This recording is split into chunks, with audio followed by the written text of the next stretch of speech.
Good evening everyone. मेरा नाम है संदीप शाह और आज मैं आप लोग के लिए लेके आया हूँ एक इम्पोर्टेंट टॉपिक जो है चेस्ट एक्सरे। लगभग 90% प्रेस्क्रिप्शन में आप लोग देखेंगे कि एक्सरे सजेस्ट किया होता है, तो उसी को लेके आज हम लोग डिस्कस करेंगे। एक्सरे का जो थ्योरी पोर्शन है वो आज मैं आप लोगों को समझाऊंगा। नेक्स्ट टॉपिक में मैं उसका प्रैक्टिकल डेमो दिखाऊंगा।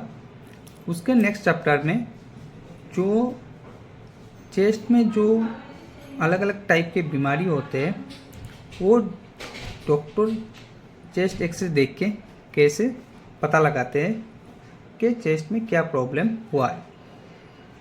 तो इसका 3 पार्ट बनेगा। आज मैं आपको थ्योरी कराऊंगा, नेक्स्ट टॉपिक में आपको लाइव दिखाऊंगा और थर्ड मैं आपको बीमारियों के बारे में बताऊंगा। तो सबसे पहले देखिए, जब डॉक्टर प्रेस्क्राइब करेंगे तो लगभग 95% केस में doctor C x ray P A view लिखते हैं। पीए व्यू का मतलब होता है पोस्टीरियर टू एंटीरियर व्यू, ठीक है, पोस्टीरियर टू एंटीरियर व्यू। और एपी का मतलब होता है एंटीरियर टू पोस्टीरियर व्यू। जो सी एक्सरे पीए व्यू लिखते हैं मतलब chest x-ray P A view, posterior to anterior. अब चेस्ट एक्सरे क्यों कराते हैं डॉक्टर? तो कभी क्या होता है, पेशेंट जब आता है डॉक्टर के पास तब डॉक्टर को बोलते हैं कि मेरा चेस्ट में पेन हो रहा है, या मैं गिर गया था तो चेस्ट में लग गया था, या खांसी हो रहा है। इसको जांच करने के लिए डॉक्टर चेस्ट एक्सरे कराते हैं। तो चेस्ट एक्सरे के द्वारा डॉक्टर पता लगाते हैं कि प्रॉब्लम क्या हो रहा है। कभी कभी अनसस्पेक्टेड फ्रैक्चर के कारण पेशेंट के जो थोरासिक कैविटी है उसमें पेन हो रहा है। जो थोरासिक कैविटी होता है उसमें पेन हो रहा है, तब डॉक्टर चेस्ट एक्सरे लिख के देते हैं। नेक्स्ट है ट्यूबरकुलोसिस। पेशेंट को 1 हफ्ता 2 हफ्ता 3 हफ्ता से खांसी कम नहीं हो रहा है, पेशेंट खांस रहा है, मेडिसिन देने के बाद भी कम नहीं हो रहा है, खांसी की दवाई दिया, सिरप दिया, इसका बाद भी कम नहीं हो रहा है, तब डॉक्टर चेस्ट एक्सरे लिख के देते हैं ताकि पेशेंट को ट्यूबरकुलोसिस है क्या नहीं जानने के लिए। नेक्स्ट है प्लूरल इफेक्शन। लंग्स में कभी कभी पानी हो जाता है या पास फॉर्म हो जाता है, तो जो प्लूरल इफेक्शन होता है उसकी जांच करने के लिए डॉक्टर चेस्ट एक्सरे देते हैं ताकि चेस्ट एक्सरे में कोई पानी तो नहीं हो गया या प्लूरल इफेक्शन तो नहीं है, उसके कारण डॉक्टर चेस्ट एक्सरे लिख के देते हैं। नेक्स्ट है चेस्ट इन्फेक्शन। चेस्ट इन्फेक्शन होता है कि पेशेंट को खांसी हो रहा है या सांस लेने में तकलीफ हो रहा है, तब डॉक्टर चेस्ट एक्सरे लिख के देते हैं ताकि चेस्ट इन्फेक्शन हुआ या नहीं जानने के लिए डॉक्टर चेस्ट एक्सरे लिख के देते हैं। इसका बाद है न्यूमोथोरक्स।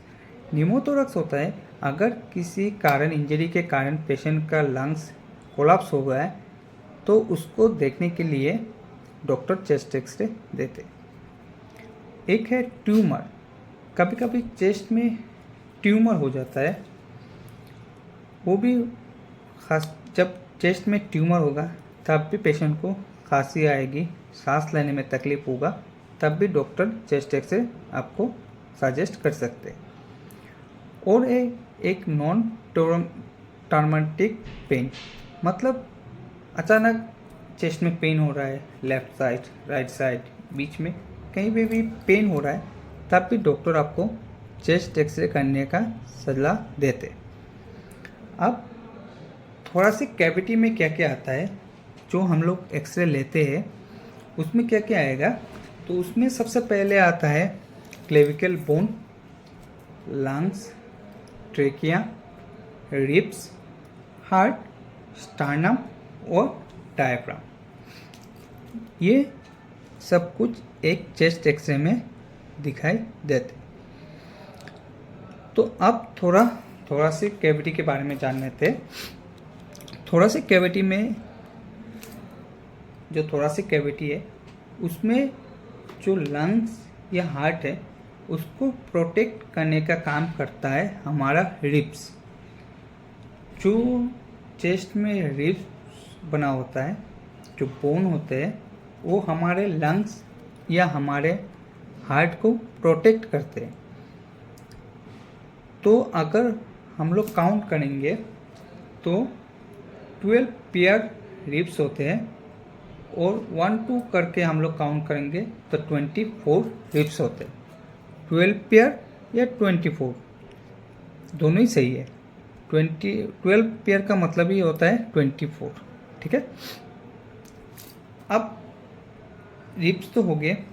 रिब्स सामने जो होता है वो स्टर्नम के साथ कनेक्ट रहते हैं, स्टर्नम के साथ कनेक्ट रहते हैं, और पीछे साइड जो हमारे स्पाइनल कॉर्ड है उसके साथ अटैच रहते हैं, ठीक है।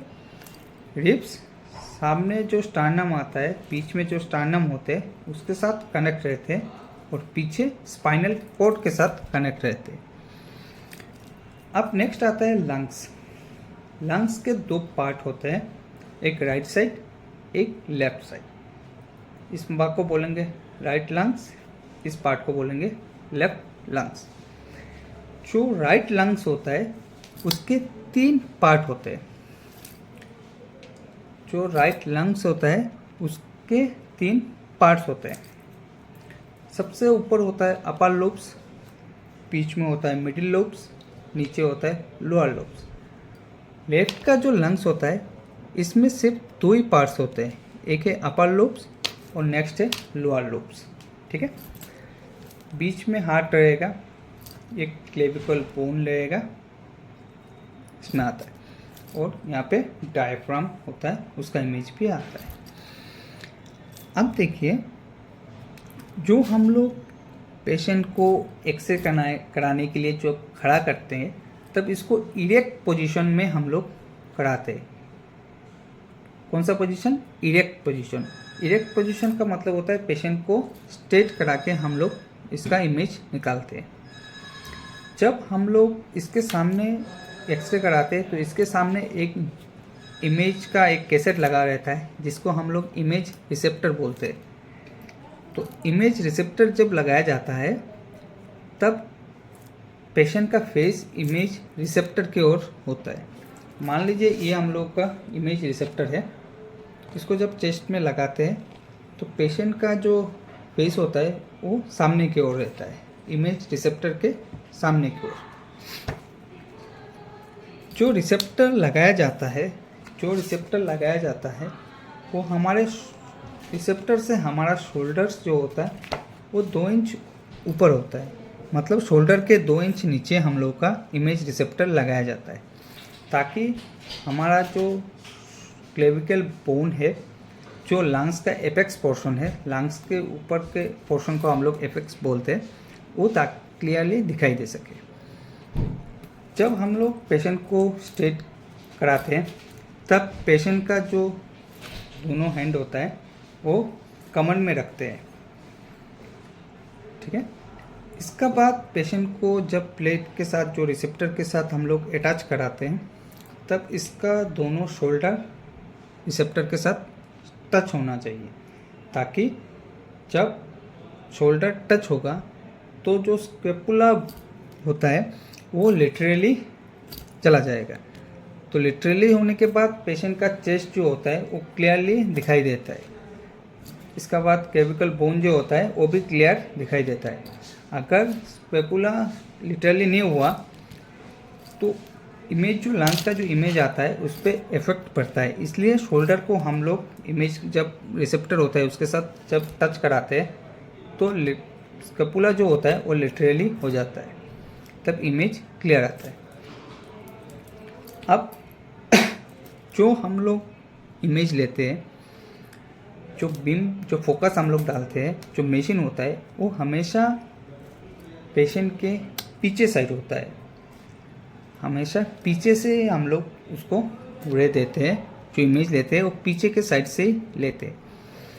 अब स्केपुला को शोल्डर जो होता है, स्केपुला बोन जब रिसेप्टर पे लगाते हैं तो जब चौड़ा हो जाता है तब हम लोग का लंग्स, जो क्लेविकल बोन होता है, हार्ट जो होता है, ट्रेकिया जो होता है, वो स्ट्रेट लाइन पे रहता है। अगर थोड़ा बेंड होके राइट साइड में या लेफ्ट साइड में करेंगे तब प्रॉपर पोजीशन में नहीं होने के वजह से जो इमेज आता है वो क्लियर नहीं आएगा। ठीक है, इसका बाद जो होता है ट्रेकिया जो होता है, ट्रेकिया स्टेट आके यहाँ पे दो पार्ट में डिवाइड हो जाता है, इसको ब्रोंकाई बोलते हैं। जो लंग्स में प्रॉपरली हवा देते हैं, जो हम लोग ऑक्सीजन लेते हैं या कार्बन डाइऑक्साइड छोड़ते हैं, वो ट्रेकिया की वजह से ही अप एंड डाउन होता है। ट्रेकिया ऑक्सीजन लेके गया, ब्रोंकाई को एल्वेओलाई पे छोड़ दिया, फिर से CO2 लेके आया और ट्रेकिया के थ्रू बाहर कर दिया। जो इनहेल हम लोग करते हैं, ट्रेकिया हम लोग को लंग्स में एयर पहुंचाने का काम करते हैं। इसके बाद जब इमेज पेशेंट का पोजीशन हो गया, जब इसको हम लोग प्रॉपर पोजीशन में खड़ा करने के बाद जब एक्सरे लेने का टाइम आएगा तब हम पेशेंट को बोलते हैं कि आप एक लंबी सांस लें। जब पेशेंट लंबी सांस लेगा तब उनका जो लंग्स होता है उसमें प्रॉपर हवा आएगा। जो लंग्स का जो इमेज बनता है, जो एक्सरे में जो हम लोग देखते हैं ब्लैक कलर का जो इमेज आता है लंग्स का, वो एयर के वजह से आ रहा है। तब जब प्रॉपर हवा हम लोग इनहेल लेंगे, लंबी सांस लेंगे, तब हमारा जो लंग्स होता है उसमें पूरी तरह हवा आ जाता है। कुछ टाइम रोकने के जो टेक्नीशियन होते हैं वो कभी कभी बोलते हैं, कभी नहीं मतलब हर टाइम ही बोलते हैं कि सांस रोक के रखिए। सांस रोकने का मतलब होता है जो हवा अंदर गया है वो कुछ टाइम ठहर सके ताकि इमेज अच्छा आ सके। इसका बाद जो इमेज दिया जाता है जिस मशीन से, वो इमेज रिसेप्टर से 6 फीट की डिस्टेंस पे होना चाहिए। जो रिसेप्टर लगा हुआ है सामने, उससे जो मशीन है जहाँ से हम लोग बीम दे रहे हैं, जो बीम बोलते हैं, उसका डिस्टेंस 6 फीट का होना चाहिए। अब जो इमेज लेते हैं, वो जो इमेज आता है वो इस टाइप का इमेज आता है, ऐसा इमेज आता है, लाइट ऐसा आता है। तो इसका जो बीच का, ये जो बीच का पॉइंट है वो हमेशा T7 पे ही होना चाहिए। जो स्पाइनल कॉर्ड है नेक से T7 इंच का मिडिल पॉइंट होना चाहिए। ये जो मिडिल पोर्शन है, जो बीच का ये जो पॉइंट होता है वो T7 पे होना चाहिए। तो जब T7 पे आएगा, जब इस प्लस होगा, तब इसके 4 पार्ट दिखाई देते हैं। और ये जो बीच का होता है लाइन, वो हमेशा स्पाइनल कॉर्ड के ऊपर होना चाहिए। स्पाइनल कॉर्ड के ऊपर, ये जो बीच का लाइन है वो स्पाइनल कॉर्ड के ऊपर होना चाहिए। और इसका जो पॉइंट है वो हमेशा T7 पे होना चाहिए। अब चेस्ट एक्सरे में क्या क्या आएगा? सबसे पहले आएगा लंग्स, इसका बाद आता है हम लोग का कोस्ट्रोपेनियल एंगल, जो लंग्स का लास्ट पोर्शन होता है। इसका बाद आएगा हार्ट, फिर आएगा रिब केज, फिर आएगा क्लेविकुल, इसके बाद आएगा स्टर्नम और डायफ्राम आएगा। डायफ्राम किसे कहते हैं? जो एब्डोमिनल कैविटी होती है और जो थोड़ा सा कैविटी होती है, इसके बीच में रहता है हम लोग का डायफ्राम, जो दोनों कैविटी को अलग करके रखता है, पार्ट करके रखता है। इसका बाद है जब ओरिएंट पोजीशन होता है, जो एक्सरे का पोजीशन होता है चेस्ट एक्सरे का, वो हमेशा पोर्ट्रेट में होना चाहिए। लैंडस्केप में चेस्ट एक्सरे का इमेज कभी क्लियर नहीं आएगा या कभी नहीं कराते हैं, हमेशा पोर्ट्रेट में ही किया जाता है चेस्ट एक्सरे PAV। इसका बाद देखिए, जब एक्सरे प्रॉपरली हो गया है तो हम लोग उसको एक मार्क देते हैं। जब रिपोर्ट हम लोग बनाते हैं तब उसको एक मार्क देते हैं कि ये राइट साइड है, ये लेफ़्ट साइड है, ताकि डॉक्टर को रिपोर्ट देखने के बाद मालूम पड़े कि ये राइट साइड का लंग्स है, ये लेफ़्ट साइड का लंग्स है, ये राइट पोर्शन है, ये लेफ़्ट पोर्शन है। अगर पेशेंट के दोनों तरफ प्रॉब्लम हुआ, जब प्लूरल इन्फेक्शन अगर दोनों साइड में हुआ तो तब तो कोई प्रॉब्लम नहीं है, लेकिन अगर एक साइड में हो गया तो डॉक्टर को जानने के लिए कि इस साइड पे हुआ है, इसको मार्क करने के लिए R या L एक स्टिकर लगाते हैं या एक मार्क कराते हैं। जो फोटो लिया जाता है वो 60 से 65 kbp का होता है या 16 to 20 MAS का होता है, मास का होता है, ठीक है। इसके बाद देखिए, पेशेंट जब एक्सरे कराने आएगा तब उसके बॉडी में कोई भी ज्वेलरी चीज़ नहीं होना चाहिए, कोई भी ऑर्नामेंट नहीं होना चाहिए। जैसे मान लीजिए फीमेल हुआ तो गले का नेकलेस, ये सब, कान की बाली, लड़का हुआ हेडफोन, चेन, ये सब नहीं होना चाहिए, ताकि चेस्ट का एक्सरे जो आता है वो प्रॉपर आ सके। नहीं तो जो हम लोग ऑर्नामेंट या ज्वेलरी लगाते हैं उसका इमेज भी साथ में आ जाएगा, तब डॉक्टर को रिपोर्ट देखने में थोड़ा परेशानी होगा। इसलिए कोई भी ऑर्नामेंट या ज्वेलरी नहीं लगाना चाहिए।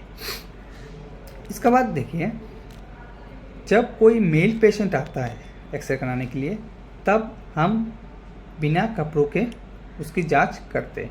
लेकिन कोई अगर फीमेल पेशेंट आ जाता है तब उसको हम लोग एक पतला कॉटन का एप्रोन देते हैं, उसको पहन के ही हम लोग उनका इमेज लेते हैं, इनका फ़ोटो लेते हैं। अगर मेल पेशेंट हुआ तो इसमें हम लोग का lips, lungs, heart, trachea, clavicle, sternum और डायफ्राम आता है। अगर कोई लेडीज़ पेशेंट है, कोई फीमेल पेशेंट है, तो ये सब तो रहेगा, साथ में उनका ब्रेस्ट का भी इमेज आता है। तो डॉक्टर डायफ्राम के ऊपर ब्रेस्ट का भी इमेज आ सकता है। तो आज के लिए बस इतना ही।